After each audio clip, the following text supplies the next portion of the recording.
Hello बच्चों, इस video में हम लोग क्यूब और डाइस का अध्ययन करेंगे। तुम जानते हो रीजनिंग का एक बहुत बड़ा हिस्सा क्यूब और डाइस का एक सवाल पूछा जाता है। कई बार 2-3 सवाल भी होते हैं। अलग अलग परीक्षाओं में कितने सवाल पूछे जाएंगे उस पर निर्भर करता है। तो लेकिन इसका स्पेक्ट्रम बहुत बड़ा है। यह हर तरह की परीक्षाओं में जहाँ रीजनिंग के प्रश्न पूछे जाते हैं वहाँ पर क्यूब और डाइस के भी प्रश्न सम्मिलित किए जाते हैं। ठीक है ना।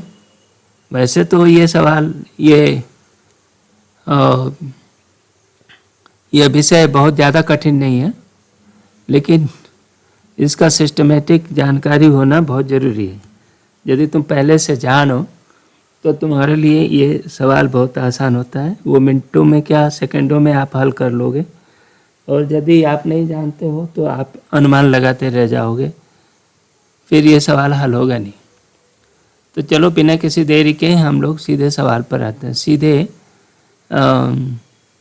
विषय पर आते हैं। तो पहला चीज़ देखो, ये क्यूब को हम लेते हैं। क्यूब क्या है?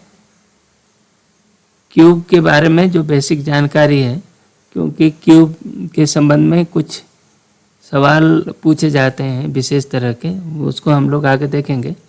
लेकिन ये क्यूब के बारे में बेसिक जानकारी है, जानो। ये देखो, ये सामने आपका क्यूब है।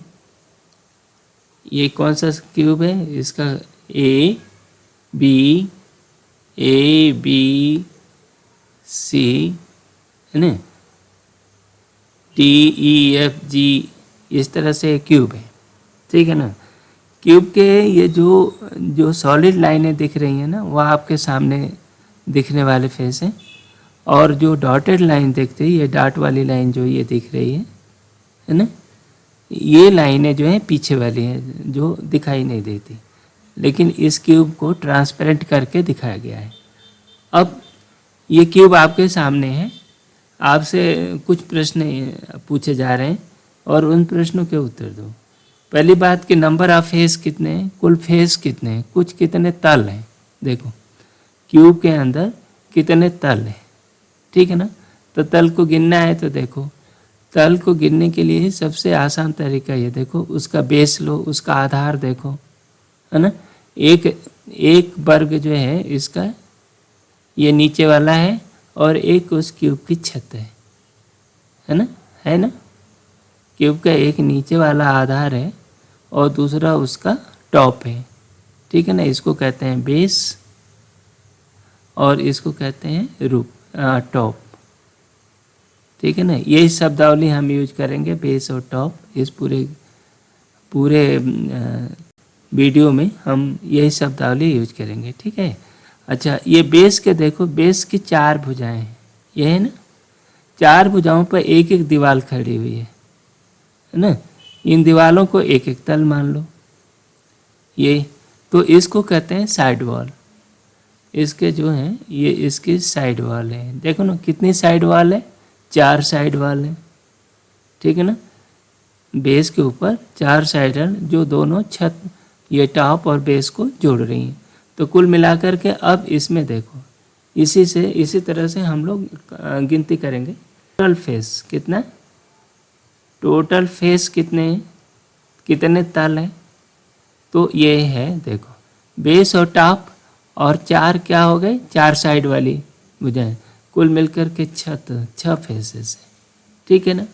अब अगली बात, दूसरी बात ये बताओ कि इसके कितने साइड हैं। साइड बताओ, लाइन है।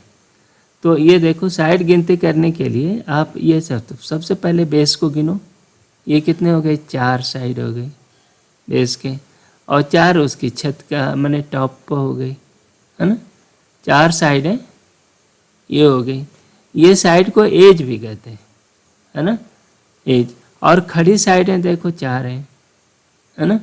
तो ये टोटल नंबर ऑफ साइड कितने हो गए? टोटल नंबर ऑफ साइड्स या इसको हम कहते हैं एज। बताओ, एज माने किनारे। इसकी साइड और एज कितने हो गए? देखो, 4 नीचे 4 ऊपर, 8 और 4 खड़ा, तो ये हो गई 12 एजेज हो गई, ठीक है ना। आगे इन्हीं चीज़ों का आपको काउंटिंग में जब इस पर से क्यूब पर सवाल पूछे जाएंगे तो फिर आपकी ज़रूरत पड़ेगी, इसीलिए इसको सावधानी से देखो। तो हमने अभी तक क्या देख लिया, टोटल फेस कितने हैं 6, टोटल नंबर ऑफ साइड हो गया 12, और तीसरी चीज़ है कार्नर, कोने। इसके कुल कितने कार्नर हैं, कार्नर कितने हैं देखो, 4 कोने नीचे हैं, है ना, 4 कोने नीचे और 4 कोने ऊपर टॉप पे, है ना। कुल मिलकर कोनों की संख्या, कार्नर की संख्या कुल कितनी हो गई 8 कार्नर है, ठीक है ना। अब ये बात देख लो, अभी आप इतना समझ गए ना। तो ये शायद इसमें दिया है इट है 12 एजेज, ये देखो 5वां एजेज मतलब साइड, 12 एजेज है, 8 कार्नर हो गए, 6 फेस हो गए। तो ये 3 चीज़ें तो हम लोगों ने देख लिया। अब आगे बात है एडजेसेंट वन फेस, एक फेस, कोई भी तल ले लो इसका, कोई भी तल ले लो, है ना, कोई भी फेस ले लो इसका, जो भी फेस लोगे उससे जुड़ा हुआ कुल कितने तल होंगे। तो एडजेसेंट माने लगा हुआ, एडजेसेंट का मतलब लगा हुआ, ठीक है ना। माने किसी एक तल से लगा हुआ तलों की संख्या, कुल तलों की संख्या कितनी है 4। देखो एक तल की 4 भुजाएं हैं, चारों तल पर एक एक अलग अलग फेस है। देखो देखो एक ये टॉप को ले लो तो टॉप के 4 खड़ी दीवारें हैं, उसी तरह बेस से देखो 4 है, किसी भी और से भी उलट करके, माने ये पासा, ये जो क्यूब है ना, इसको किसी तरह रोल करके आप किसी को भी बेस और किसी को भी टॉप बना सकते हो, ठीक है ना। तो आप यहाँ पर हम लोग क्या समझ पाए कि किसी भी तल से लगा हुआ कुल तलों की संख्या, लेकिन इस तल को छोड़कर, इसको लेके नहीं, जिस तल से लगे हुए तलों की संख्या हम गिन रहे हैं, तो जिन यानी इससे लगे हुए फेसेस की संख्या हम जो गिन रहे हैं ना, तो इसमें ये जिस तल से लगा हुआ बात कर रहे हो, जिस फेस से, उस फेस को छोड़ करके, तो ये तो क्या हो गया, 4 faces are adjacent to 1 face, मतलब किसी भी एक फेस से जुड़ा हुआ लगा हुआ 4 फेस होते हैं। हाँ अच्छा, 3 पेयर ऑफ अपोजिट फेसेस।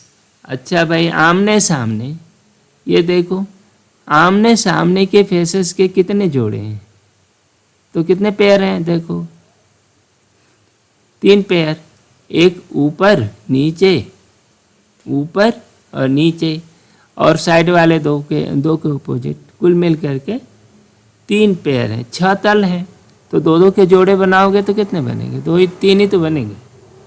तो इसलिए 3 फेस जो होते हैं अपोजिट फेसेस के 3 जोड़े बनते हैं।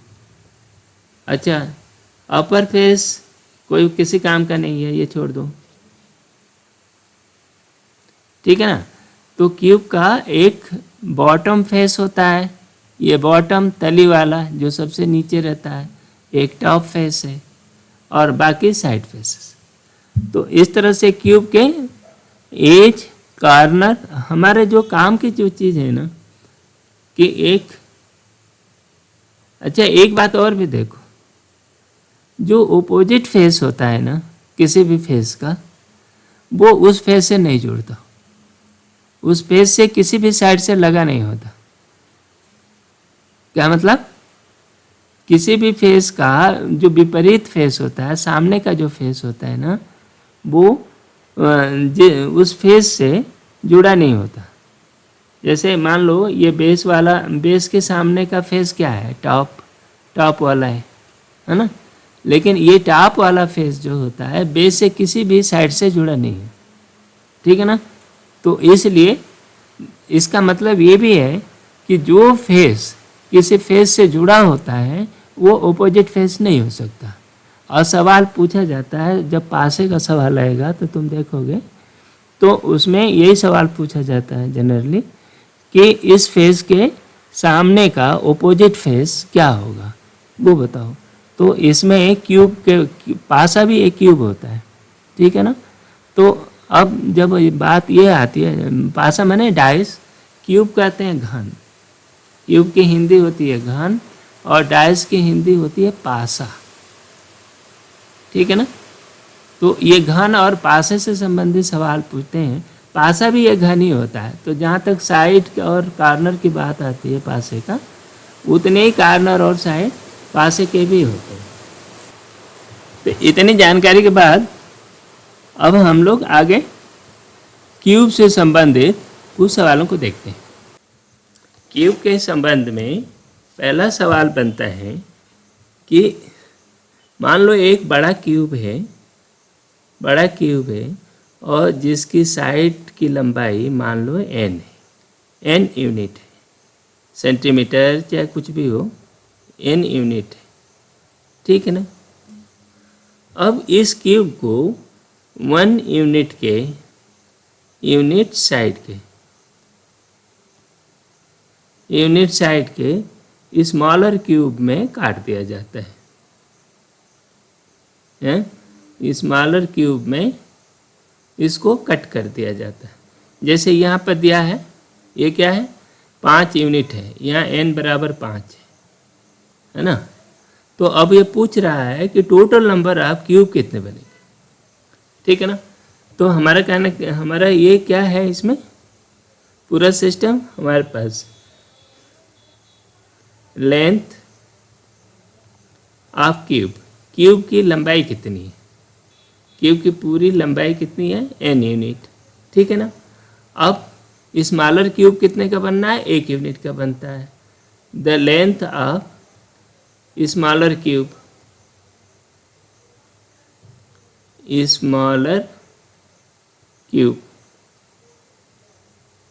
वो कितना हो गया, स्मॉलर क्यूब की लेंथ 1 यूनिट की बन रही है, ठीक है। तो टोटल नंबर कितना बन जाएगा,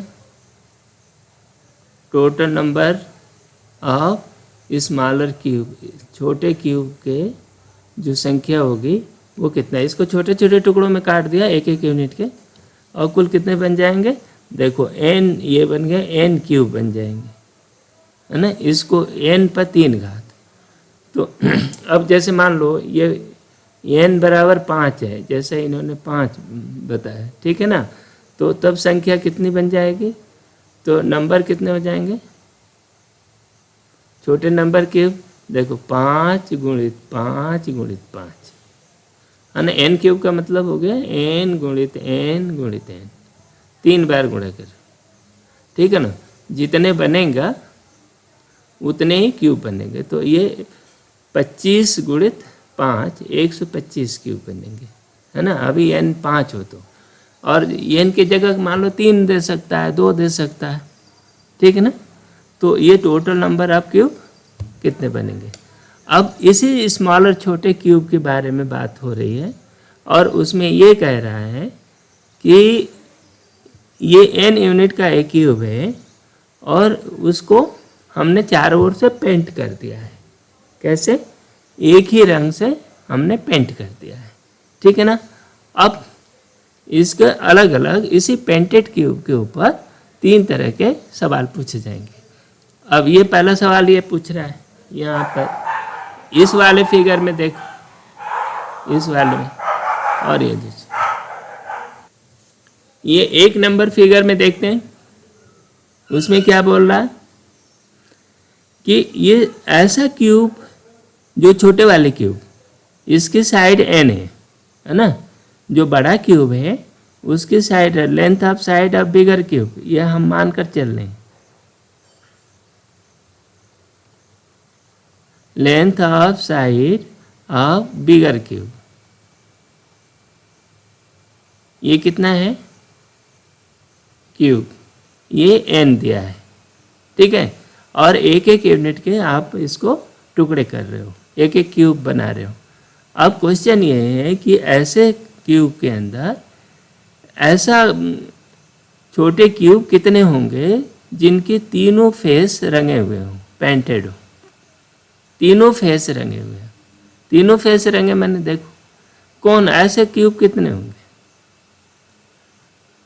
इसमें आप अनुमान लगा सकते हो। ये बड़ा वाला क्यूब देखो, बड़ा वाला क्यूब में जो कोने वाले जितने क्यूब है ना, सारे को जरा ध्यान से देखो, ये सभी के सभी के 3 फेस जो है ना, 6 में से 3 फेस पेंटेड है। देखो ये वाला भी और ये इसका नीचे वाला भी पेंटेड है। इसका देखो ये और इसका बीच पीछे वाला साइड वाला भी पेंटेड है। तो जितने कोने वाले क्यूब हैं सबके 3 फेस है ना। तो ये 3 पेंटेड फेस है ना। तो इसमें नंबर कितने होंगे, नंबर ऑफ क्यूब, ऐसे क्यूब, छोटे क्यूब जिनके cube having 3 face painted, 3 faces painted, ठीक है ना। ये कितने हो जाएंगे, जितने कोने हैं वो कुल कितने करने हैं, किसी भी क्यूब में 8 कोने होते हैं, और तो इसे 3 फेस वाले पेंटेड वाले केवल 8 क्यूब ही बन पाएंगे। कितने होंगे, 8 क्यूब बनेंगे, ठीक है ना। ऐसा क्यों हुआ कि जितने कोने हैं, तो कोने गिन लो, कोने आपने पहले गिन चुके हैं, गिन लिया है, इसलिए अब आप इसको अनुमान लगा सकते हो, आप सीधे सीधे बता सकते हो, इसमें कोई दिक्कत नहीं होनी चाहिए, ठीक है ना। इस क्यूब में जिसके कि तीनों के तीनों फेस पेंटेड हैं, 3 फेस पेंटेड है ना, वो 8 क्यूब है ना। क्योंकि इसमें क्यूब में 6 फेस होते हैं, तो 3 तो बिना पेंट के रह ही जाएंगे, अधिक से अधिक 3 ही फेस इसमें पेंट हो पाएंगे, और जो पेंटेड क्यूब हैं वो ऐसे 8 क्यूब बनेंगे, ठीक है ना। अब ये दूसरा देखो, जिसमें 2 फेस पेंट है, 2 फेस पेंट वाले कौन से होंगे, देखो कोने वाले तो 3 में निकल गए, तो ये तो आउट हो गए, इधर एक कोना ये आउट हो गया, एक कोना ये आउट हो गया। इस किनारे के क्यूब को देखो, जो किनारे वाले जो क्यूब है ना, उसके 2 फेस पेंटेड है, एक ये वाला एक ये वाला, है ना। जो किनारे वाले क्यूब है, इसमें भी देखो ये किनारे वाला जो क्यूब है, ये इसके 2 फेस पेंटेड है, बाकी फेस जो है बिना पेंट के है ना। तो इसका मतलब ये जो किनारे हैं ना, किनारे में ये कोने वाले क्यूब निकल जाएंगे, है ना।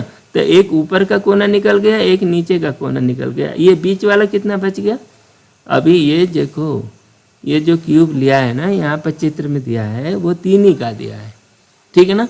लेकिन मान लो n साइड का क्यूब है, तो n-2, देखो एक किनारे वाले n-2 क्यूब, देखो n-2 क्यूब जो होंगे बीच वाले, वो 2 और पेंटेड होंगे, ठीक है ना। और किनारे एज कितने हैं, टोटल एज कितने होंगे, जैसा एज आपने बताया, नंबर ऑफ एज कितने थे भाई, नंबर ऑफ एज 12 थे,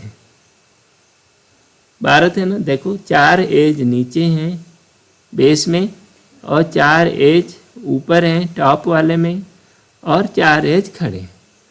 तो सभी एज के जो बीच वाले जो क्यूब है ना, एज किनारे वाले जितने बीच वाले क्यूब है, सभी के सब 2 और पेंटेड है, तो 12 एज हैं, और एक as per n-2 cube painted है ना।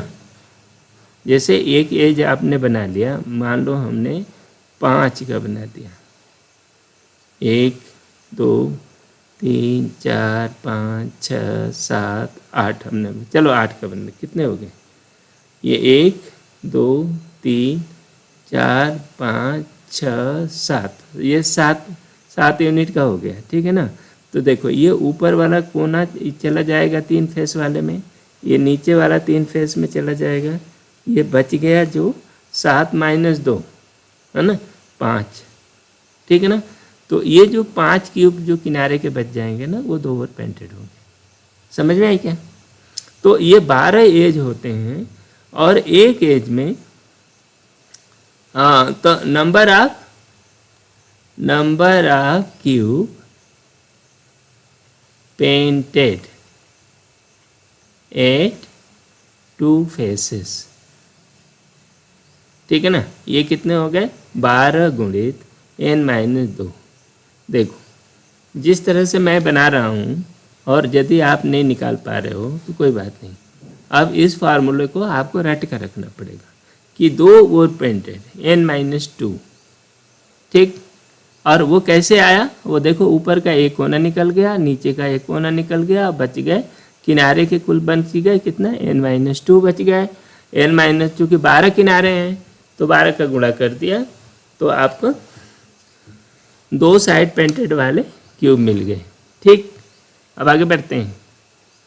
अब एक साइड पेंटेड का नहीं, आपका 2 साइड पेंटेड निकल गया, 3 साइड पेंटेड नहीं 3 साइड पेंटेड निकल गया, ठीक है। अब अगला प्रश्न है कि एक साइड पेंटेड कितने क्यूब होंगे। ये एक बड़ा सा क्यूब देखो, इस क्यूब में, इसमें भी क्यूब की लेंथ हम जो फार्मूला बना रहे हैं, तो ये साइड ऑफ क्यूब कितना है,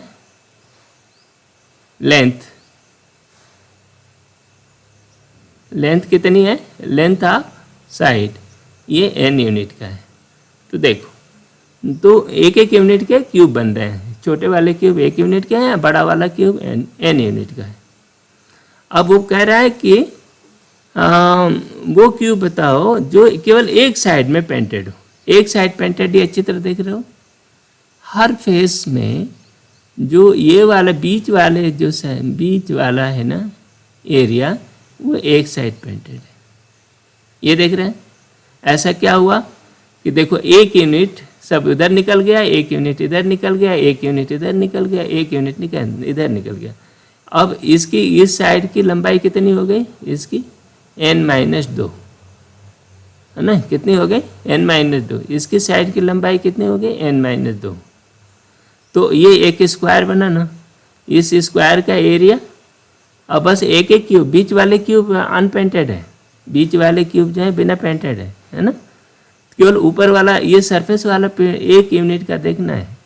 तो इसमें कुल कितने हो गए, देखो इसमें क्यूब की संख्या जो एक तल के ऊपर, एक फेस के ऊपर ये दिख रहा है, ऊपर वाले में आप n-2 का वर्ग, भाई n-2 गुणित n-2, है ना, इतना ये एरिया हो गई इतना, ठीक है।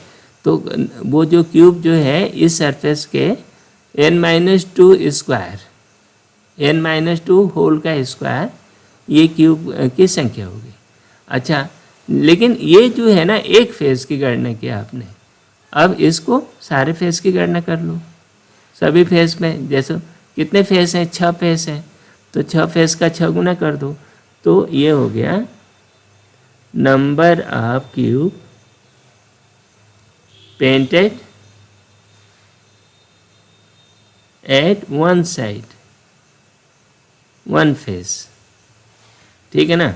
ये कितना हो गया, 6 फेस हैं, एक फेस में n-2 का होल स्क्वायर, इतने क्यूब बन रहे हैं जो आ रहे हैं। तो कुल मिलकर के 6 गुणित n-2 square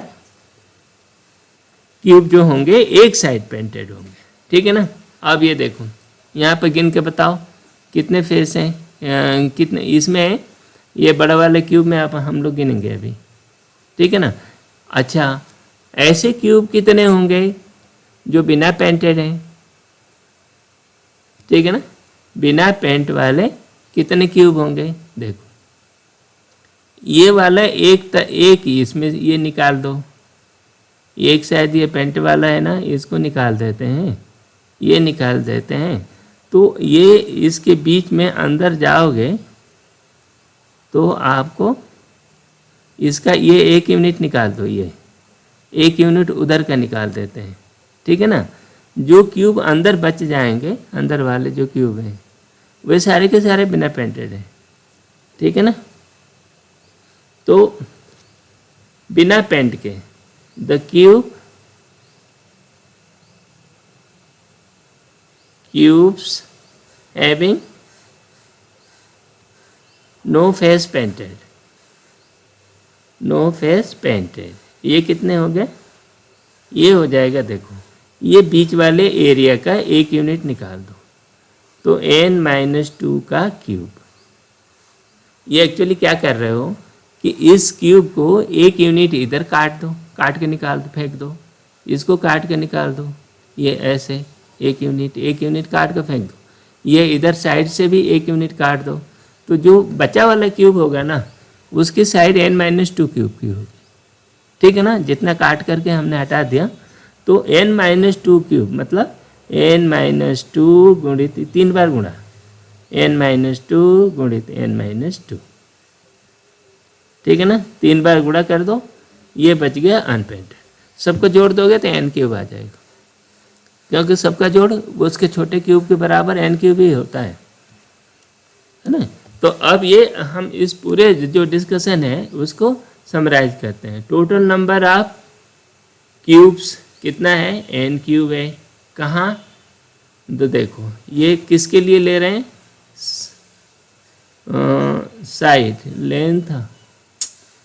length of side of cube, जो क्यूब हमको दिया है वो n यूनिट का है।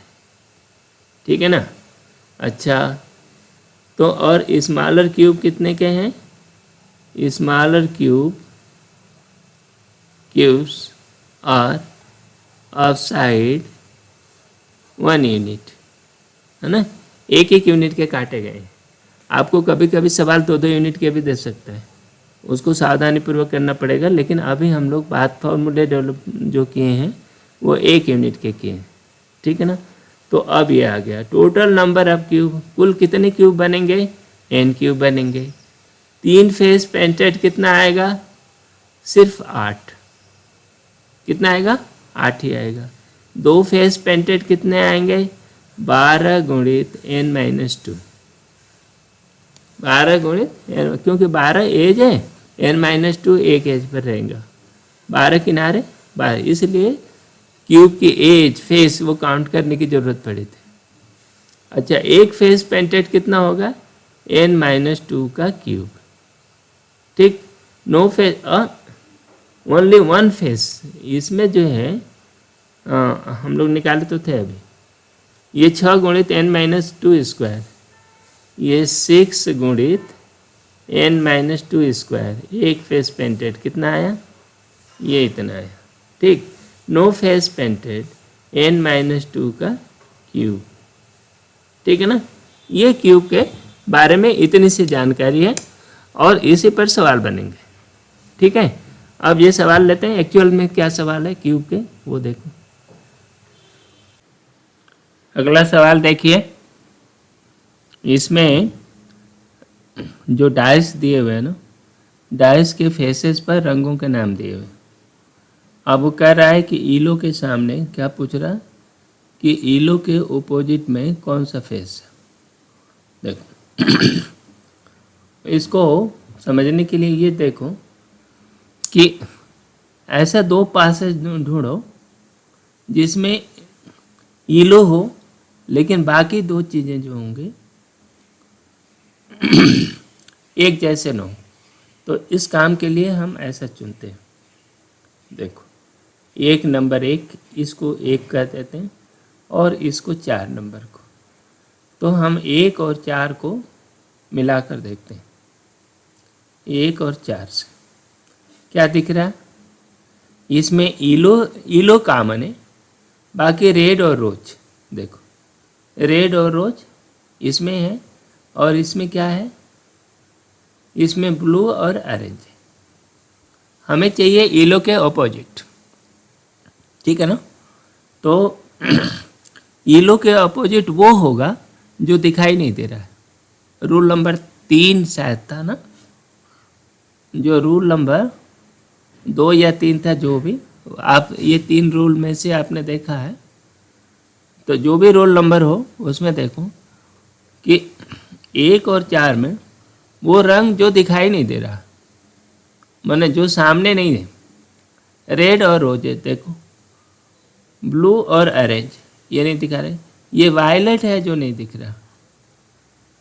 हाँ, वो रंग में ये वायलेट वाला रंग है जो नहीं दिख रहा है, इसलिए उत्तर हुआ वायलेट। ठीक है ना। जो सवाल पूछ रहा है उतने का जवाब मिल गया। अब आगे बढ़े, इसमें किसी न किसी रूल में फंस जाएगा। वैसे आप निकाल भी सकते हो कि किसके सामने क्या है, ठीक है ना। इस पासे से किसके सामने क्या है, देखो ये शायद आप देखो ये 1, इनके नंबर दे देते हैं, 1, ये 2, इसको 3 और वो 4 कहते हैं। अब देखो 1 और 3 को साथ लो, 1 3 को साथ लेते हैं तो इसमें हमें क्या दिख रहा है, 1 और 3 को साथ लो तो 2 कॉमन है ना, ब्लू और येलो 2 कॉमन, तो रेड के सामने ऑरेंज हो गया। देखो रेड के सामने क्या हो गया, ऑरेंज हो गया, ठीक। कहाँ से निकला, 1 और 3 से, 1 3 से, है ना। ये क्या है, 1 3, ये बताइए। अब आपने 1 और 4 से आपने निकाल लिया क्या, 1 और 4 से निकाल लिया, येलो के सामने, येलो के सामने क्या आया, वायलेट, ठीक है ना। येलो के सामने वायलेट हो गया, वायलेट, ठीक। अब बाकी दो रंग बचे, वो आमने सामने होंगे, 2 रंग। देखो क्या बच गया, अब ये ब्लू बच गया और रेड बच गया, तो ये ब्लू के सामने रेड हो गया।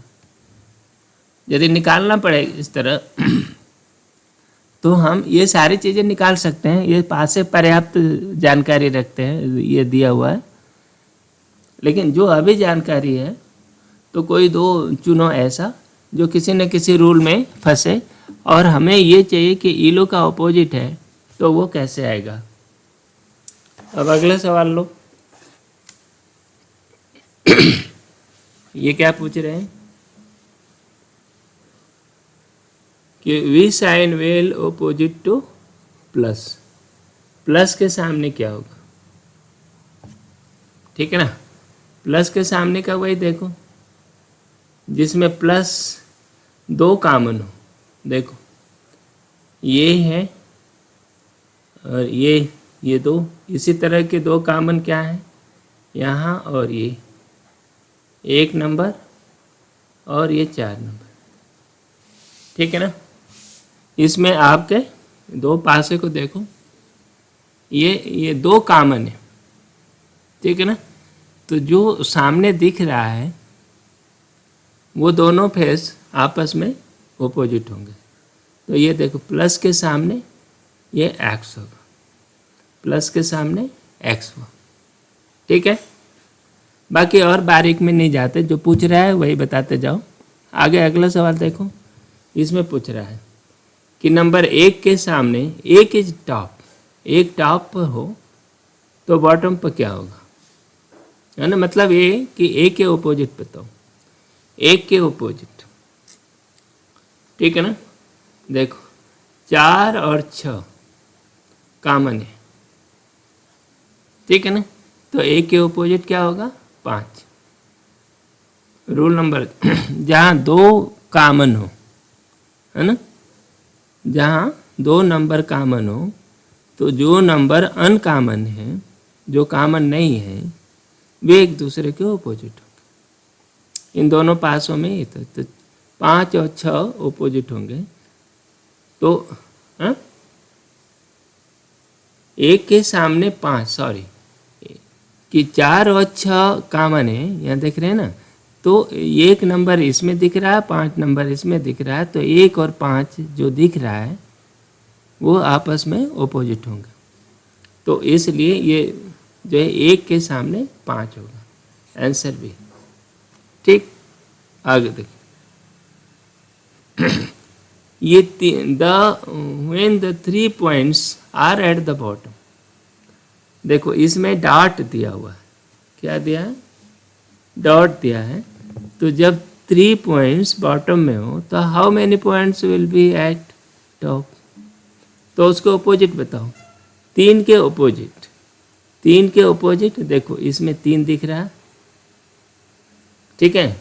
इसमें देखो ये 3 और 2 5, ये 5 है, ये 5 ही है। हालांकि ये इन्होंने इस तरह के डॉटिंग सिस्टम को थोड़ा सा गड़बड़ कर दिया है, है ना, या छापने में कुछ गड़बड़ हो गई है। तो एक्चुअली ये ऐसा है, मैंने जिस तरह का प्रिंटिंग इनकी है वैसे ये यहाँ है, ये डॉट यहाँ होता इस तरह कुछ, मैंने बिल्कुल इसी तरह होता। ये डॉट जो दिया हुआ है ना ऐसे, ये वैसा ही डॉट ये है। तो मैंने ये 5 ये है तो 5 यहाँ भी है, ठीक है, ये मान कर चलो। बाकी ये देखो, ये 2 नंबर और ये 2 नंबर, तो ये देखो 5 और 2 आपस में मिल रहे हैं, कॉमन है। 5 और 2 यहाँ कॉमन है, तो 3 के सामने ये 4 हो जाएगा। जहाँ 2 कॉमन हो तो जो नंबर अनकॉमन है एक दूसरे के अपोजिट होंगे, तो 3 के सामने 4 हो गया, ये आंसर हुआ। ठीक, ये पूछ रहा क्या, how many points will be on the top when the two points are at the bottom। जब 2 पॉइंट वाला बॉटम पे हो तो टॉप पर क्या होगा। कुल मिलाकर ये पूछ रहा है कि 2 के ऑपोजिट बताओ, 2 के ऑपोजिट, ठीक है ना। 2, अब ये देखो 3 सामने, 3 ये कॉमन है, ये 3 कॉमन है, सिंगल कॉमन है ना, 1 नंबर और 2 नंबर में केवल ये 3 कॉमन दिख रहा है ना। और उनके रिलेटिव पोजीशन आप बता सकते हो, देखो तो देखो टॉप, ये टॉप वाली पोजीशन है, ये भी टॉप की है, तो टॉप वाला टॉप के ऑपोजिट होगा और जो साइड वाला है वो साइड के ऑपोजिट होगा, ऐसे ही होगा ना। तो अब ये देखो 2 के सामने क्या होगा, 2 वाले के 2 डॉट के सामने 1 होगा और ये 6 के सामने 5 होगा, ठीक। तो 3 के सामने क्या होगा, जो बचा है वो होगा, है ना। तो 3 के सामने 4 होगा, लेकिन अभी हमारा उत्तर पूछ रहा है कि 2 के सामने क्या होगा, 2 के सामने 1 होगा, डी। अगला सवाल देखो, हम कोई भी काम वो जो 3 या 4 रूल बताए हैं उसके बाहर जाकर नहीं कर रहे हैं, बिल्कुल वही काम उन्हीं का अप्लाई करो, ठंडे दिमाग से आप निकाल सकते हो। देखो हेयर ये दिया, if there are the 2 dots in bottom, यदि 2 डॉट बॉटम पर हो यानी नीचे 2 डॉट हो जाए तो how many dot will be in the top. मतलब 2 के ऑपोजिट क्या है, यदि 2 नीचे हो जाए तो टॉप पर क्या होगा, ये पूछ रहा है। तो वैसे ही देखो क्या है, 2 के सामने चाहिए हमको, ठीक है। देखो कुछ नहीं, ये 1 नंबर, ये 2 नंबर, ये 4 ऊपर है, 4 ऊपर है, बस एक ही कॉमन है। मैंने रूल नंबर कौन सा, रिलेटिव पोजीशन वाला जो रूल है ना, जहाँ एक कॉमन हो तो रिलेटिव पोजीशन एक दूसरे के अपोजिट होंगे। तो देखो 1 के सामने 6 होगा, 2 के सामने 4 होगा। देखो लेफ्ट राइट, इस लाइन के लेफ्ट और राइट देखो, ये राइट है ये लेफ्ट है ना, राइट हो गया और ये लेफ्ट हो गया। यहाँ से इस कॉमन लाइन के लेफ्ट राइट और लेफ्ट में देखो, ठीक है। तो अब क्या निकला, हमें क्या चाहिए, 2 के सामने, तो ये 2 सामने है तो 2 के सामने 5 होगा, 2 के सामने 5 हुआ, 1 के सामने क्या हुआ 6 हुआ और 4 कॉमन है तो 4 के सामने जो बचा है वो हो गया, 4 के सामने 3 होगा, जो भी। तो हमें तो इसका उत्तर देना है 2 के सामने क्या होगा, 2 के सामने 5 हुआ, ये सी उत्तर हुआ, ठीक। अगला देखो, द फेस ऑपोजिट टू 6, 6 के सामने बताओ, 6 के सामने क्या होगा, चेक करो इसमें। यहाँ इसका नाम 1 2 3 4, ठीक। अब कुछ देखो कोई सा आ ही जाएगा, ये जैसे 6 3 है, यहाँ पर 6 3 कहीं है नहीं, 6 2 कहीं है, तो इस और एक, एक दो से क्या देखा, एक इक्वेशन ये जो है एक पासा एक और पासा दो से मिलकर के क्या इम्प्लाइज कर रहा है ना, ये एक और दो क्या बोलता है, छः दो कामन है तो तीन के सामने चार हो गया, इम्प्लाइज तीन के सामने चार हो गया। ठीक, एक जोड़ा बन गया। अब देखो अब इसमें छः चार, देखो ये और ये छः चार इसमें कॉमन है, तो दो तीन क्या बता रहा है, दो तीन बता, देखो छः और चार कॉमन हो गए तो दो के सामने पाँच हो गया। ठीक है ना, जहाँ दो चीज़ें कॉमन हो तो जो तीसरी चीज़ें जो दिखती है, तीसरी जो शेष दो बिंदु हैं अनकॉमन, वह आमने सामने होंगे। ठीक है, अब इतना निकल गया तो देखो तीन चार दो पाँच, अब क्या बच गया, छः और क्या हो गया, एक, छः एक बचा है, तो छः एक बचा। तो देखो अब यहाँ भी देखो कुछ नहीं, तो यदि हम इस सावधानी से देख पाते हैं, दो और चार, दो चार क्या इम्प्लाइज कर रहा है, दो और चार इम्प्लाइज कर, एक के सामने छः हो गया। ठीक है ना, तो हम केवल दो चार को देख कर ही हम बता पाते हैं। ठीक है ना, ये ज़्यादा डेटा देने का यही दिक्कत है, ज़्यादा टाइम लगता है। आगे देखो, ये कहता है विच number will be on it's upper surface when the digit 5 is on the bottom, है ना, तो टॉप पर क्या होगा, मतलब पाँच के ऑपोजिट क्या होगा पूछ रहा है, पाँच के ऑपोजिट। देखो क्या दिया है, कोई चीज़ कॉमन है, देखो दो कॉमन है, ये दो कॉमन है इन दोनों में, तो पाँच टॉप है तो पाँच का ऑपोजिट एक हो गया। देखो है ना, टॉप के सामने टॉप, साइड के सामने साइड। ठीक है ना, ये दो कॉमन होने से क्या हो गया, पाँच के सामने टॉप पे है तो पाँच के सामने एक हो गया और छः के सामने चार हो गया। ठीक है ना, अब हमारा उत्तर था कि पाँच के सामने क्या होगा, एक, तो ये उत्तर हुआ। ठीक, आगे देखो, how many points will be on the face opposite to the face which contain 2 points, दो वाले के सामने क्या है, देखो भाई ये दो वाला है और ये क्या है, ये पाँच और तीन, पाँच और तीन, पाँच और तीन, देखो कहीं कॉमन है, पाँच तीन यहाँ नहीं है, तो दो तीन कॉमन है। और कुछ देखो, ये दो तीन, ये दो तीन, तो उसकी तो बात ही नहीं है, हमें दो के सामने चाहिए, तो कुछ कॉमन देखो, छः चार, ये छः चार, ये दो तीन, दो तीन, क्या इनके नाम दो, एक दो तीन चार। अब हम लोग देखते हैं, एक एक करके देखते हैं कुछ मिलता है। ये दो है इसमें और इनमें क्या कॉमन है, इनमें पांच कॉमन है। देखो एक और दो से क्या लिखा, एक और दो इम्प्लाइज, एक दो में क्या है, ये पांच वाला कॉमन है। ठीक है ना, तो अब देखो टॉप के सामने टॉप, तो क्या होगा, दो वाले डॉट के सामने छः बनेगा, आगे तीन वाले डॉट के सामने चार हो गया। ठीक, बाकी अब जरूरत रहा नहीं, तो दो के सामने छः हो गया, ये डी उत्तर हो गया। ठीक, आगे बढ़े,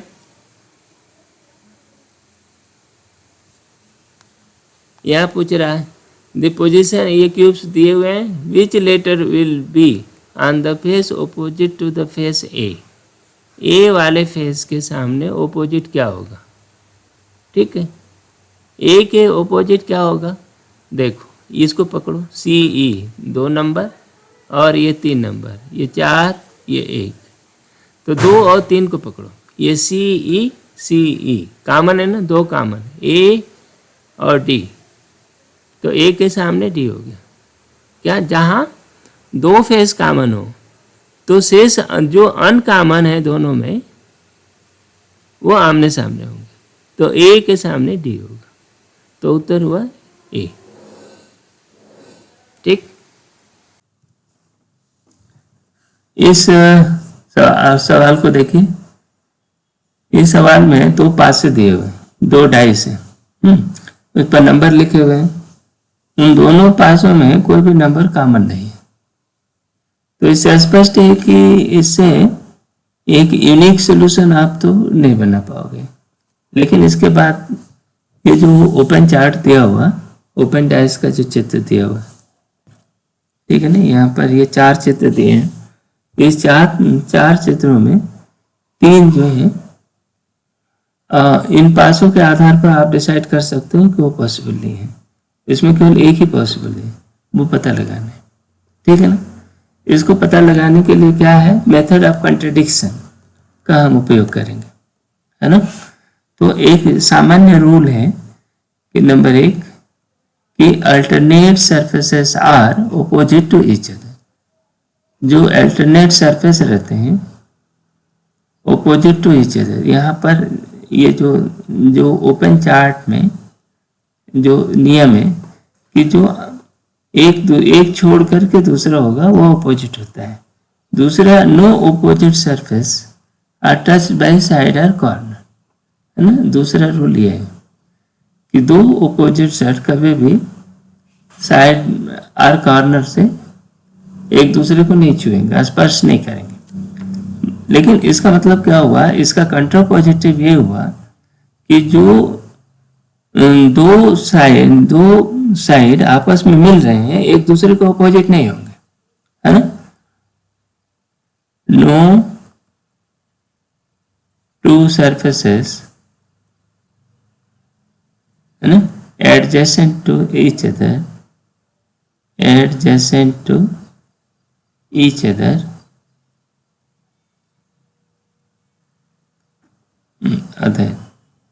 can be opposite।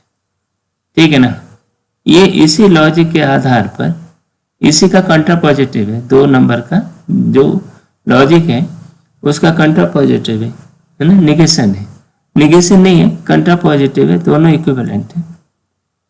ठीक है ना, जब एक जो अपोजिट सरफेस है कभी साइड बाय साइड मिलेंगे नहीं, और जो साइड बाय साइड मिलते हैं वो कभी अपोजिट नहीं हो सकते। और पहला अपोजिट पता कैसे लगाओगे, तो ये ओपन चार्ट में अपोजिट पता लगाने का पहला रूल है कि एक छोड़ करके बाद जो आता है ना नंबर, वो अपोजिट रहता है। तो इसी लॉजिक पर लगाओ, देखो इसमें 5 और 8 जो होता है साइड बाय साइड है, और 5 और 3 भी साइड बाय साइड है। इसके आधार पर देखो 5, 8, ये देखो यहाँ ये और ये एक छोड़कर आया है, अल्टरनेट है, ये ऑपोजिट है, इसलिए ये फिगर आउट हो गई। दूसरे में यहाँ भी देखो 5 और 8 ऑपोजिट हो गए, तो इसलिए डी नंबर की फिगर भी आउट हो गई, इस वजह से 5, 8 की वजह से, है ना। अब 5 और 3 भी है, यहाँ देखो यहाँ 5 और 3 है, आमने सामने बताया हुआ, जो सही नहीं है क्योंकि एडजेसेंट है, इसलिए ये आउट। अब रह गई एक, ये ए, है ना। अब इसको चेक कर लेते हैं ये पॉसिबल है कि नहीं। तो देखो 7 बीच में रख दिया इन्होंने, तो 7 के इस पासे के लगा हुआ 6 और 4 है, तो 6 और 4 यहाँ देखो लगा हुआ है, ठीक है ना। और 3, 8 के बारे में कुछ बोल नहीं रहा, तो 3, 8 लगा हो सकता है। बस इसमें ये चेक करना है कि 5 और 3 आमने सामने न हो, तो 5 और 3 आमने सामने बिल्कुल नहीं है, क्योंकि ये जो अल्टरनेट होते हैं ना वही आमने सामने होते हैं। बाकी इस चार्ट में, इस तरह के चार्ट में जो अल्टरनेट नहीं है वो साइड बाय साइड लगे ही होते हैं। तो इसमें 2 पॉसिबिलिटी होती हैं, या तो साइड बाय साइड लगा होगा या अपोजिट होता है। तो ये अपोजिट नहीं है, देखो 5 और 3 अपोजिट नहीं है इसमें। उसी तरह 5 और 8 अपोजिट नहीं होना चाहिए, 5 और 8 भी अपोजिट नहीं है इसमें, तो इसलिए ये पॉसिबल है। हाँ, ये बात सही है कि ये एक सोल्यूशन है, इन दोनों पासा का एक अरेंजमेंट है, एक सोल्यूशन है। इस तरह के और दूसरे पॉसिबल सोल्यूशन हो सकते हैं, उसकी बात नहीं कर रहा, उसने कहा जो पॉसिबल है वो बताओ। तो हम लोगों ने एक ए डिसाइड कर दिया कि ए पॉसिबल है और इसलिए ये ए सही सोल्यूशन हुआ। ठीक है, अब अगला सवाल लेते हैं। इस सवाल में देखें, इस सवाल में क्या पूछ रहा है, पूछ रहा है एक के सामने क्या होगा। ये चार्ट तीसरे दिया है, बहुत सारा डिस्क्रिप्शन दिया है। ये बोल रहा है ओपन पासा है, डाइस है, उसमें एक के सामने क्या है। इसमें बहुत कुछ नहीं पूछ रहा है, पूछ रहा है कि which number will be the one the face opposite to the face having the number 1, मैंने एक वाले फेस के सामने वाला फेस कौन सा होगा। तो देखो एक का अल्टरनेट, एक को एक छोड़ करके, देखो एक ये है, एक छोड़ो, इसको छोड़ दिया, उसके बाद वाला 2, तो एक के सामने क्या आएगा 2, है ना। तो अल्टरनेट फेस जो होते हैं एक दूसरे के ऑपोजिट होते हैं। तो इस पासे में क्या होगा, देखो 6 के सामने 4 है, 1 के सामने 2 है, 5 के सामने 3 है। अल्टरनेट वाली जो बात आ रही है ना, तो अल्टरनेट यहाँ पर आप बता पा रहे हो, एक छोड़ करके जो बचा, तो 6 के आगे एक छोड़ो 4 आया, तो 6 और 4 आमने सामने है। 1 के बाद एक छोड़ो और ये 2 आया, तो 1 और 2 आमने सामने है, ये हो गया। अब जो 2 बच गए वो आमने सामने हो गए, अपने आप हो जाएंगे। अगला इसमें पूछ रहा है कि 5 के सामने बताओ, 5 के सामने कौन सा फिगर होगा। 5 के सामने वाले फेस में कौन सा फिगर होगा। तो 5 के सामने निकालो, देखो कोई कॉमन क्या है। इसमें देखो 1 और इसमें 1 कॉमन है, ठीक है। ये साइड है, ये टॉप हो गया, ये टॉप हो गया, ठीक है ना, और ये साइड वाला हो गया, ठीक है ना।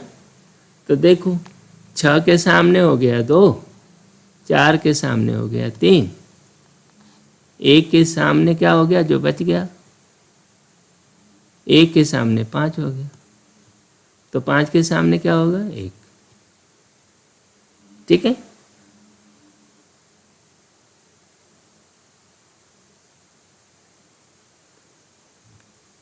आगे चलें।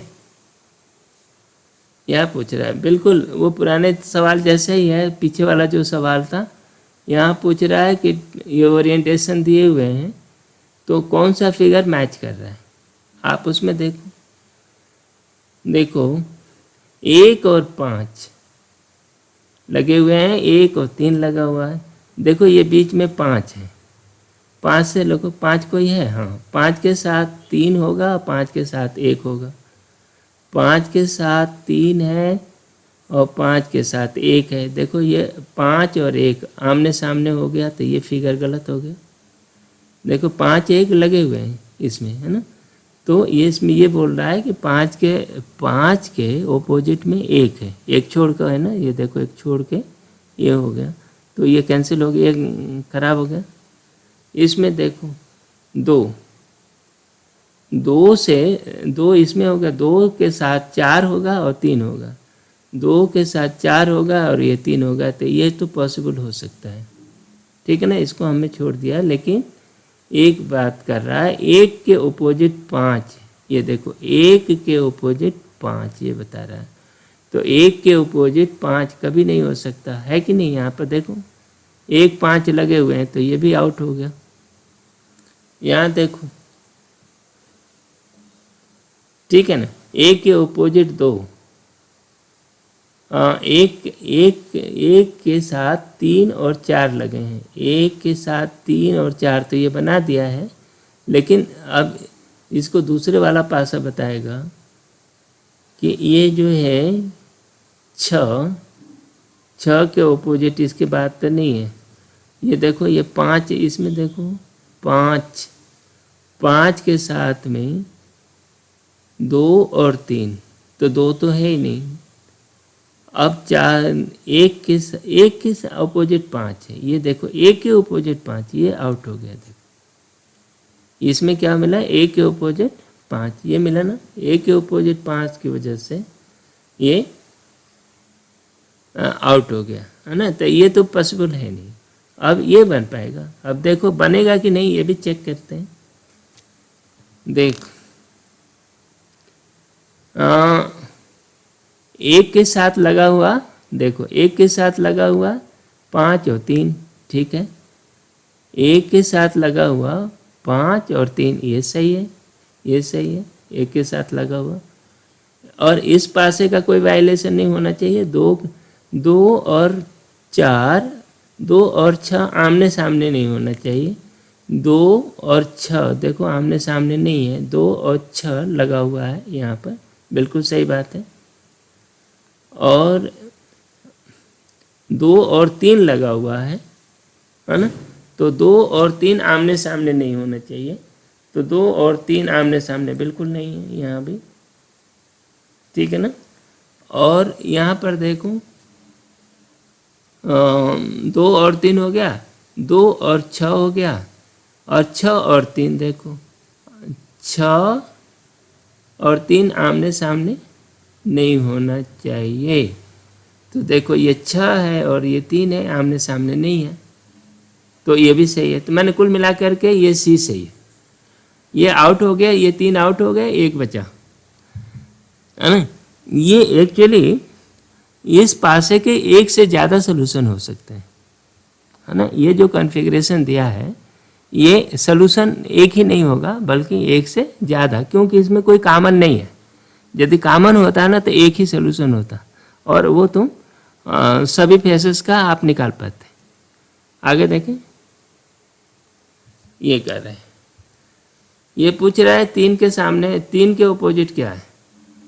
3 का अपोजिट देखो 5 और 6, इसमें कॉमन है, 5 और 6 इनके कॉमन है, तो 3 के अपोजिट 1 होगा। वो रूल लगाओ, जहाँ 2 कॉमन हो तो जो दिखाई दे रहा है अनकॉमन वो एक दूसरे के अपोजिट होंगे।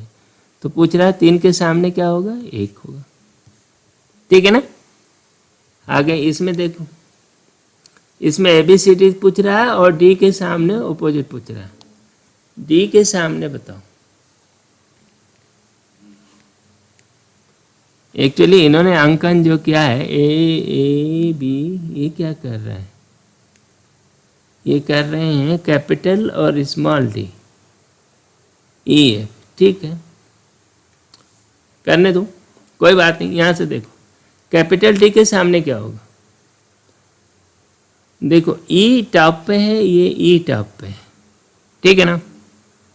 तो अब ये देखो इसके इस लाइन के, इसके लाइन के लेफ्ट राइट की बात होगी। जो रूल है लेफ्ट राइट वाला, रिलेटिव पोजीशन वाला, वो लागू होगा। देखो F के सामने D होगा, F के सामने D हो जाएगा, और कैपिटल D के सामने स्मॉल f होगा, तो स्मॉल f ये हो गया B, ये आंसर हो गया, ठीक है। तो अब E के सामने क्या जो बच गया, E के सामने जो बच गया वो होगा, बच क्या गया, शायद कैपिटल E बच गया है, तो कैपिटल E होगा। E के सामने स्मॉल e के सामने कैपिटल E होगा, ठीक है ना। आगे ABCDEF दिया है, C के सामने बताओ। देखो A टॉप पे है, A टॉप पे यहाँ भी, और ये बाकी 2 अनकॉमन है ना, केवल एक सिंगल कॉमन है। तो C के सामने E आ गया, F के सामने D हो गया, तो C के सामने पूछ रहा है, C के सामने क्या आएगा, E, C के सामने E हो गया, ठीक है ना। ये जो 3 या 4 रूल जो हम लोगों ने पढ़ा है, बिल्कुल उन्हीं रूल से यह हमारा काम चल रहा है। अगला सवाल लेते हैं। इस सवाल में ये ओपन चार्ट दिया हुआ, ओपन डैश दिया हुआ, और उसमें कह रहा है कि ये जो 4 आकृतियां दी हुई है उसमें कौन सा आकृति पॉसिबल है। ठीक है ना। तो इसमें लॉजिक क्या है, देखो आमने सामने के जो सरफेस होते हैं वो एडजेसेंट नहीं हो सकते बस। तो इसमें आमने सामने जो अल्टरनेट नंबर होते हैं वो आमने सामने होते हैं। तो यहाँ पर देखो 6 के सामने है 4, ठीक, 1 के सामने है 2। ये जो पासा है इसके आधार पर आप ये डिसाइड कर सकते हो। और ये है 3 के सामने है 5, ठीक है। तो ये 3 आपके पास क्राइटेरिया है। ये एडजेसेंट नहीं होने चाहिए, ये अपोजिट है। क्या है? ये अपोजिट स्थिति है, ठीक है ना। अब इसके आधार पर ये डिसाइड करो। देखो 1 2 पहले ले लेते हैं। 1 2 यहाँ 1 2 एडजेसेंट हो गया है तो इसलिए ए आउट हो गया। 1 2 और देखो कहाँ है, 1 2 यहाँ पर भी है, सी में भी है, ये भी आउट हो गया, ठीक है ना। अब 5, अब देखो यहाँ 5 3 आ गया, 5 3 ये यहाँ से देखो 5 3 ये डी भी आउट हो गया। अब बच गया ये। अब इसमें देखो किसी ये 3 जो है साइड में ना होने चाहिए, इस तरह की स्थिति ना बने। तो देखो 3 5 पहले चेक करो है क्या, नहीं है। 1 2 है, नहीं है। इसमें 6 4 है, नहीं है। बस 3 क्राइटेरिया चेक कर लिए, ये सही है। तो इसलिए ये बी पॉसिबल है। तो आंसर क्या हो गया? बी। तो इसी तरह ये 4 आकृतियों में से जो गलत आकृतियां हैं इनको हम लोगों ने विलोपित कर दिया, एलिमिनेट हो गया, और बाकी एक बच गया, वो पॉसिबल है ना। हालांकि इसके बहुत सारे तरीके हो सकते हैं बनाने के, सोल्यूशन भी काफ़ी होंगे, है ना। तो इसलिए इसका यूनिक सोल्यूशन तो हमेशा होगा नहीं। कई बार कहीं ऐसा भी सवाल पूछ सकता है जिसमें वो कहे कि आप कौन कौन से पॉसिबल हैं आकृतियाँ, तो फिर उस हिसाब से आप, लेकिन इसी क्राइटेरिया के आधार पर आप डिसाइड करोगे। अगला सवाल है ये सवाल में देखिए, यहाँ पर जो डाइस दिया हुआ है वो डाइस की रचना कुछ विशेष तरह की है। इसमें एक एल कॉमन है, इन दोनों में एल कॉमन है ना। पी क्यू और पी ओ और क्यू एन ये वाला दिया हुआ। तो इस स्थिति में देख रहे हो सिंगल कॉमन है, तो सिंगल कॉमन में यूनिक सोल्यूशन होगा। और आप ये कह सकते हो कि पी के सामने क्या आ जाएगा? क्यू, है ना, ये फेमस रूल है। ओ के सामने क्या आ जाएगा? नहीं, ये सॉरी ओ है, ओ के सामने आ जाएगा ऑपोजिट में एन आ जाएगा, और एल के सामने एम आ जाएगा। एम कहाँ से आया? इस पासे में देखो, L M N O P Q, ये 6 नंबर से 6 अक्षरों से बनाया हुआ है ये पासा है, ठीक है ना। तो एम यद्यपि इसमें दिया नहीं है इस फिगर में, लेकिन हम अनुमान लगा सकते हैं कि एल एम के ऑपोजिट है, ठीक है ना। तो मिसिंग नंबर एम है, ठीक है ना। आपने ये जान लिया। अब यहाँ पर देखो पी के, देखो पी और ओ यहाँ पर एक नंबर में क्या है? एडजेसेंट है, ठीक है। तो वो ऑपोजिट नहीं होने चाहिए। देखो इस पासे में कहाँ कहाँ पी और ओ ऑपोजिट है? पहले में देखो पी और ओ ऑपोजिट है ना, यहाँ ऑपोजिट है ना, एक छोड़कर आया है इसलिए ए आउट हो गया। यहाँ देखो P और O ऑपोजिट है, ये भी आउट हो गया, ठीक है ना। P और O के आधार पर आप डिसाइड कर दे रहे हो यहाँ पर, है ना। दूसरे और भी हैं होंगे, जैसे एल एन एडजेसेंट है तो उसकी बात अभी नहीं कर रहे, ठीक है ना। ये एन क्यू जो एडजेसेंट है, यहाँ दूसरी क्राइटेरिया भी फेल हो रही है, एन क्यू ऑपोजिट बता दिया है, तो इसलिए ये भी इन 2 कारणों से ये गलत है, ठीक है। यहाँ देखो पी ओ ऑपोजिट बताया गया सी में, तो ये भी गलत है, ठीक है। अब बच गया डी, इसको चेक कर लो बस, है ना। एल जो है इसके बीच में, एल जो है इन्होंने बीच में रख दिया है, ये एल बीच में रख दिया, तो एल बीच में रखोगे आप तो एल के सामने एम आना चाहिए, तो एम को हमेशा एल के लिए तो यही पॉसिबल स्थिति है।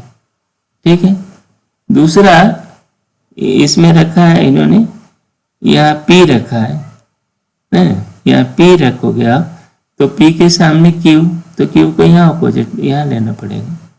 ठीक है ना, और एन ओ, तो एन यहाँ रखेंगे तो ये ओ हो जाएगा, तो ये पॉसिबल है, ऐसा ये राइट फिगर है ना, हमारा जो पासा बनना चाहिए वो ये है।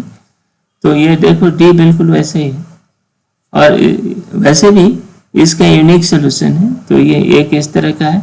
बस ये हो सकता है कि ये चारों जो है ना, ये चार ऐसे किसी भी साइक्लिक क्रम में आप इसको रोटेट कर सकते हो। बहुत करेगा तो ये P को N की जगह रख देगा, N को Q की जगह रख देगा, O को P की जगह, ऐसे घुमा सकता है। तो ये भी एक पॉसिबल स्ट्रक्चर होगा। ठीक है, आगे चलें। इस सवाल में देखिए, ये सवाल ये पूछ रहा है कि the face opposite to one having 5 के ओपोजिट वाला फेस बताओ। ठीक है ना, ये पूरी कहानी बता रहा कैसे पेपर काट करके इन्होंने बनाया है। तो अब इसमें सिर्फ ये चाहता है कि 5 के ऑपोजिट में क्या है। तो देखो 5 के ऑपोजिट में यहाँ 5 है, तो इसके ऑपोजिट एक छोड़ दो, ये हमने छोड़ दिया, 2 आ गया, तो 5 के ऑपोजिट 2 है। ठीक है ना, ये पूछना 5 के ऑपोजिट 2 है। ठीक है, ये उत्तर है ना। अगला सवाल है,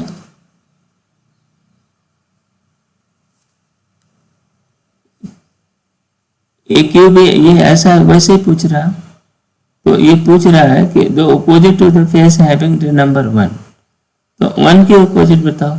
ये 1 है, एक छोड़ा है ना, और ये आया 2। ठीक है ना, तो n का अल्टरनेट 2 है।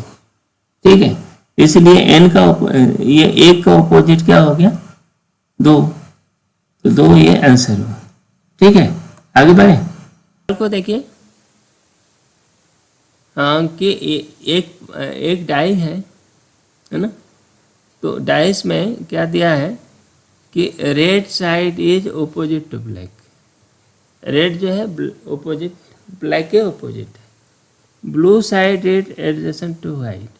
अब ये दिया ब्लू है एडजेसेंट टू वाइट, अब एक ब्राउन एडजेसेंट टू ब्लू। तो मतलब ये कि हम एक पासा बनाते हैं ऐसे ऐसे लंबा वाला, तो ये ऐसे,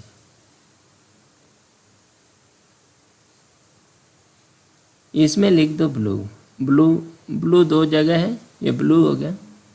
ब्लू के बगल में वाइट है और ब्लू के बगल में क्या चीज़ है, ब्लू के बगल में वाइट है और ब्लू के बगल में रेड है। रेड नहीं, ब्राउन है, ये बोलना ब्राउन है, एक ब्लू है और ब्राउन है, और दूसरा ब्लू और वाइट लगे हुए हैं। ये हो गया। इसका एक और भी काम कर सकते हैं, ये भी बना लेते हैं। ये देखो 2 तरह की आकृति बनेगी इस पूरे डेटा के आधार पर, और उस डेटा से हम कुछ, ये ब्लू बीच में रख दिया क्योंकि ब्लू जो है इसमें जो बाकी डेटा में ब्लू कॉमन है। तो देखो ब्लू ये मान लो यहाँ वाइट हमने रख दिया है ना, ब्लू के साइड में वाइट है। ठीक है, यहाँ वाइट है, यहाँ भी वाइट रख दो, है ना। अब ये ब्राउन है, ब्लू के साइड में ब्राउन है। ब्राउन 2 तरह से रखा जा सकता है। एक तो ये कि वाइट के ऑपोजिट रख दो ऐसे ब्राउन, ऐसे लिख दो, या उसके बगल में रख दो। दूसरे में हम ब्राउन को यहाँ लिख सकते हैं, ब्राउन को वाइट के बगल में भी रख सकते हैं। ठीक है ना, ठीक है ना, ये 2 पॉसिबिलिटी है, 1 नंबर और 2 नंबर। अच्छा, दूसरी बात, यदि आपने ऐसा कर दिया एक, तो अब ये कह रहा है कि रेड रेड के ओपोजिट में ब्लैक है। अब रेड रेड का क्या करोगे भाई, देखो रेड के ओपोजिट में ब्लैक है, ठीक है ना। तो ये मतलब ये हुआ कि आप यहाँ रेड लिखोगे तो यहाँ ब्लैक लिखोगे, उसके ओपोजिट में आप ये लिखोगे ना एक में। यहाँ पर रेड आप नहीं लिख सकते, उसके ओपोजिट में ब्लू आ जाएगा। यहाँ रेड नहीं लिख सकते क्योंकि उसके ब्राउन आएगा, यहाँ रेड नहीं लिख सकते, तो ये आकृति पॉसिबल नहीं है। ये आकृति जो 2 नंबर आकृति है वो पॉसिबल नहीं है। पॉसिबल क्या हुआ, ये 1 नंबर आकृति, ठीक है ना। तो ये जो डेटा कई बार क्या है, डेटा इनसफिशिएंट रहता है, थोड़ा सा रहता है, और हम थोड़े से डेटा के जानकारी के आधार पर बड़ी जानकारी की खोज करते हैं। तो ये काम वही है कि ये जो डेटा दिया है उसके आधार पर 2 पॉसिबिलिटी आपने बना लिया, ठीक है ना। तो अब उसमें देखो किस में बेस्ट पॉसिबल है। तो अब आप देखो विच वन ऑफ द ये क्या पता है, which one of the following would be the opposite to the brown. Brown के ओपोजिट में क्या होगा, देखो ब्राउन के ओपोजिट में वाइट होगा, ये होगा ना। ये पॉसिबल है नहीं तो पॉसिबल यही होगा, ब्राउन के ओपोजिट में वाइट हुआ, तो ये आंसर हो गया सी, ठीक है। अब ये क्या बोल रहा है कि ए solid cube of 3 centimetre, 3 centimetre का क्यूब है, पेंटेड ऑल साइड, चारों ओर से पेंट कर दिया, cut into small pieces of 1 centimetre side के क्यूब में काट दिया है। वैसे ही मतलब n = 3 का मामला है। ये जो है आपका क्यूब है और n = 3 का मामला है। ऐसा पूरा क्यूब हम नहीं बना रहे, बनेगा वैसे जैसे बनता होगा, क्यूब जैसे बनता है वैसे ही बनेगा, है ना। तो उस पूरे क्यूब को 9 भी बनाओ, तो ये ऐसा n = 3 का क्यूब। पूछ रहा है क्या भाई, how many of small cubes will have exactly 2 painted face. 2 painted face, 2 painted face का मतलब क्या हुआ कि ये जो एज वाला होगा ना, एज वाला जो होगा यही 2 पेंटेड फेस होगा, क्योंकि एक तो कार्नर निकल गया इधर ऊपर, एक नीचे का कार्नर निकल गया, ठीक है। तो ये हुआ एज कितनी है 12, 12 × 1 तो कितना हो गया 12। हमारा जो फार्मूला क्या था, n - 2 × 12, मैंने 2 फेसेस पेंटेड, तो ये हो गया 2 फेस पेंटेड,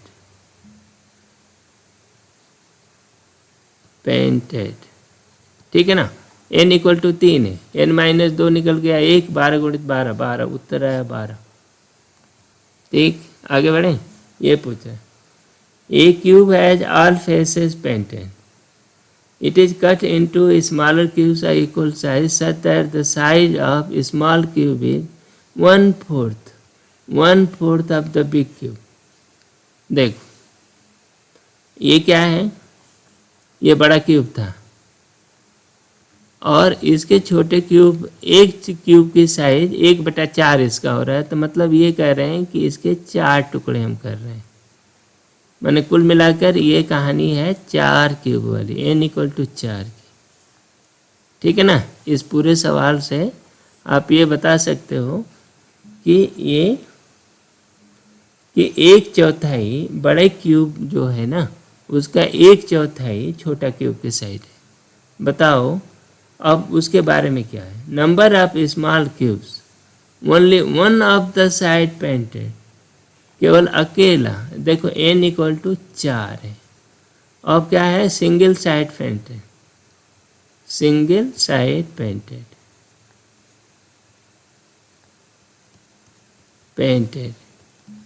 ठीक है भाई। कैसे करोगे, तो ये होता है n - 2 का स्क्वायर गुणित फेसेस की संख्या 6 फेस हैं, ये इतना उत्तर हुआ। तो n के मान 4 है, तो 6 गुणित 2 का वर्ग, 2 का वर्ग 4 होता है, 6 गुणित 4, 6 चौके 24। यह इस वीडियो का अंतिम सवाल है। हमारा प्रयास रहा कि क्यूब और डाई से संबंधित जो भी सवाल बनते हैं, हर तरह के सवाल हम इस वीडियो में कैप्चर करें। आशा है ये वीडियो आपके लिए उपयोगी होगा। यदि अच्छा लगे इसको कमेंट करके ज़रूर बताएं। साथ ही साथ अपने दोस्तों में इसको शेयर करें ताकि इसकी पब्लिसिटी हो, अधिक से अधिक लोग लाभ उठा पाएँ। इसी के साथ ये वीडियो यहीं समाप्त करते हैं। मिलते हैं अगले वीडियो में। Thank you very much.